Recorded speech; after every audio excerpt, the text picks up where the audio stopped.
ఓట్స్‌తో ఒక healthy recipe share చేస్తున్నా. మా పల్విత్ అయితే ఎప్పటికప్పుడు దోస అడుగుతా ఉంటాడు. సరే ఈసారి ఓట్స్ దోస ట్రై చేశాను. తనకి చాలా నచ్చింది. మీకు కూడా చెప్తా. మీ పిల్లలకి పెట్టండి. మంచిగా తింటారు వాళ్ళు. సరే ఫస్ట్ ప్రాసెస్ చూద్దాము. ఒక కప్ ఓట్స్‌కి 1 ½ కప్ వాటర్ యాడ్ చేసుకొని 15 మినిట్స్ అట్లా ఉంచేస్తే మంచిగా నానుతది. ఇప్పుడు మిక్సీ జార్‌లో వేసుకొని ఉల్లిపాయలు, 2, 3 ఎండుమిరపకాయలు లేదా పచ్చిమిరపకాయలు, అల్లపు ముక్క, కొంచెం కరివేపాకు, హాఫ్ కప్పు పెరుగు వేసుకొని మంచిగా గ్రైండ్ చేయాలి.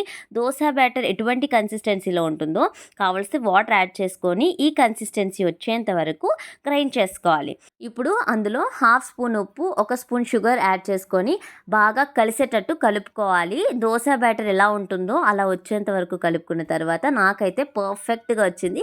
ఇప్పుడు స్టవ్ ఆన్ చేసి పెనం పెట్టుకొని వాటర్ స్ప్రింకిల్ చేసిన తర్వాత దోస వేసేసుకోవడమే. అంతే, చాలా ఈజీగా. చూసారా బబుల్గా ఎంత బాగా వచ్చిందో. ఒక్కసారి అదంతా సెట్ అయిన తర్వాతనే మనం గరిట అనేది పెట్టాలి. అప్పటి వరకు పెట్టకూడదు, లేకపోతే ఇరిగిపోతుంది. క్రిస్పీగా వచ్చిన తర్వాత తీసి ప్లేట్లో పెట్టేసుకొని సర్వ్ చేయడమే. అంతే, ఇలా ఒక్కొక్కటి వేసేసుకుంటే చాలా బాగుంటుంది. చూసారు ఎంత స్మూత్గా వచ్చిందో. సో 8+ మంత్స్ బేబీస్ నుంచి కూడా ఇది తినొచ్చు. పిల్లలకైతే చాలా ఇష్టంగా తింటారు. టేస్ట్ చాలా బాగుంటుంది.